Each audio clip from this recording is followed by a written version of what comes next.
Guys, here's the second Emerson Casablanca Classic of the night. I don't know what my favorite finish is for these. It's probably a three-way tie between brown, antique brass, and pewter.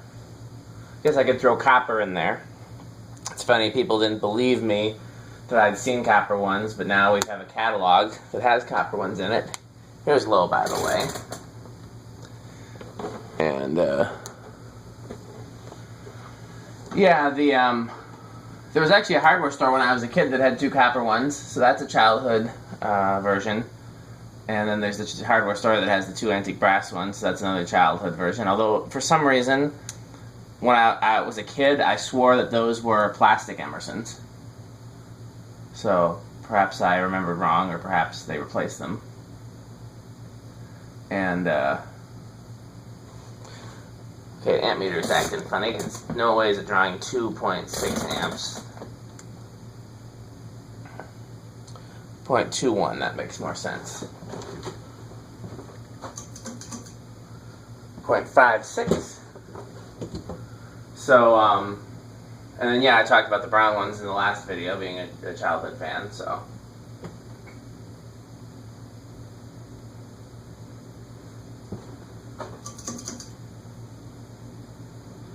0.96, so we're really similar to the last one.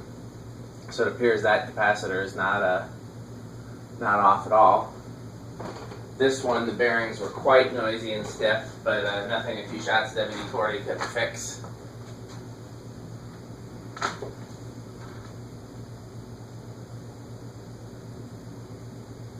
About the same airflow at a distance. These are not quite as impressive as the K55 Casablanca. Emerson typically had a slower high speed.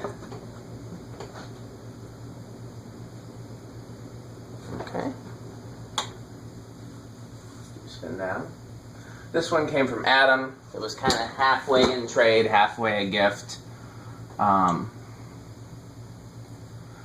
had sent him some stuff that he wanted with the expectation that he would send something in trade for it, but he wasn't able to, or didn't want to, or not sure exactly what the deal was, but he later sent this with up to Fanimation with someone who was driving that way, so.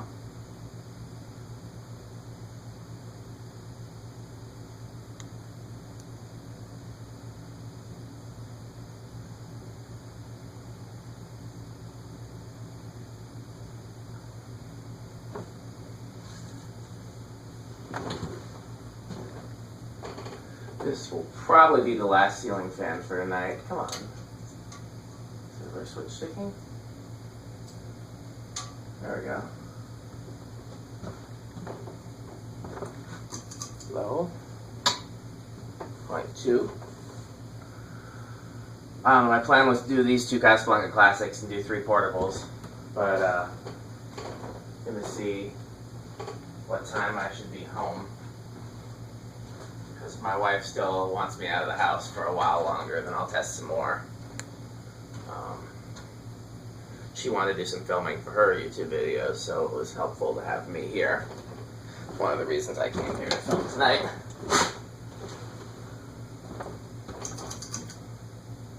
.56.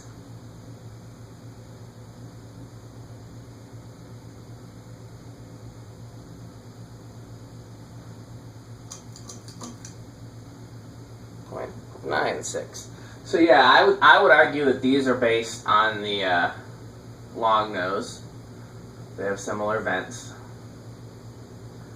The blade badges are similar in shape to the long nose blade brackets. And then they have the 3 screws instead of the badges, which is similar to the exposed screws on a long nose. You could also argue it's a round, so it's similar to a round nose or a Trojan, really any of the Emersons from that era. Maybe the Trojan is the best one because it has the...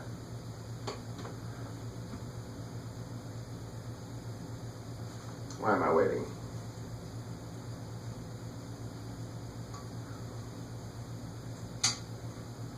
Okay.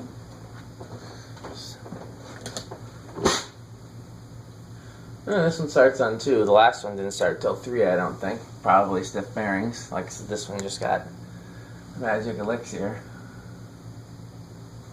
0.1. 3 is 0.15.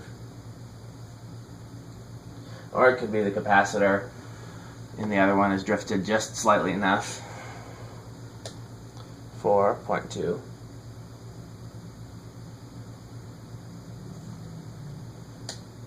5.26. If I hang that other one anywhere, I'll change the capacitor just to be safe. 6.33.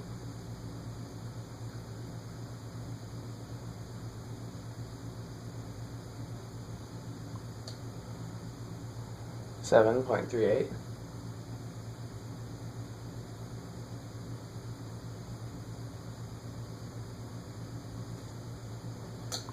8.44, 9.51, 10.56, 12.6, 13.66, 14.71, 15.75, 16.8, 17.83, 19.87, excuse me, 18.87, 19.9, 20 is 0.93, so this one can go up to 20, 20.93. Oh! Okay, well, I'm not sure how that happened. I'm glad nothing was broken. Oh, I had it here. That's a better place for it. Oh, I see. This is an odd stand.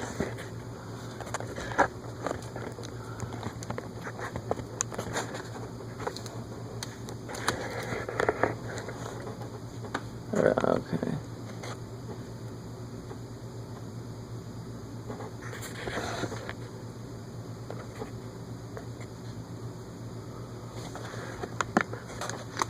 We're going to call that good enough for the rest of this video. So yeah, high is 0.96, 20 is only 0.93, 21,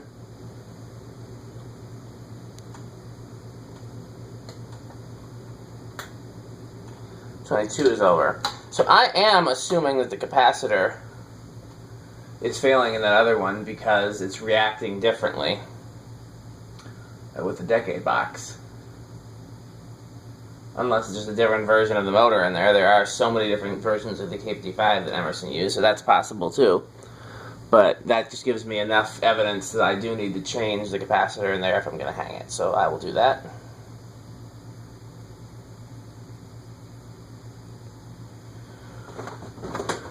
Let's try it with the solid state.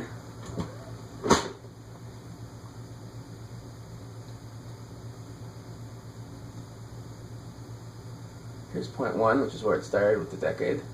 Yep.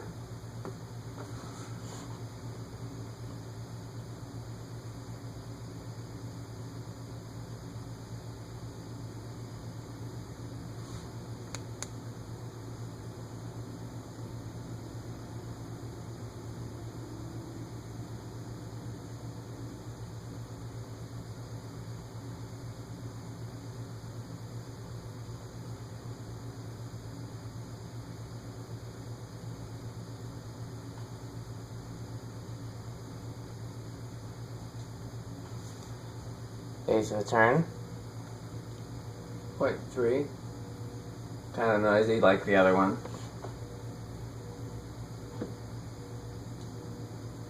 Eighth of a turn, 0.53.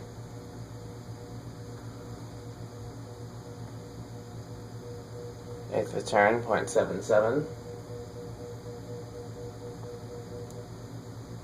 High, 0.92 with the solid state. Last up we have 0 to high.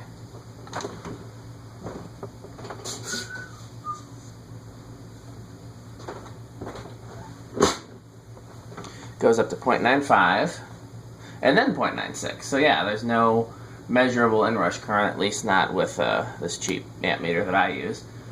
presumably might be able to detect the inrush current with a scope or something to that effect. Okay. Yeah, see, that's where I need to be able to position the camera, because that's better looking. There's kind of dark.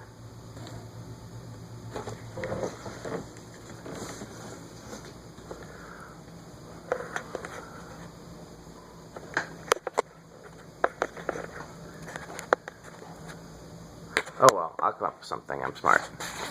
Thanks for watching.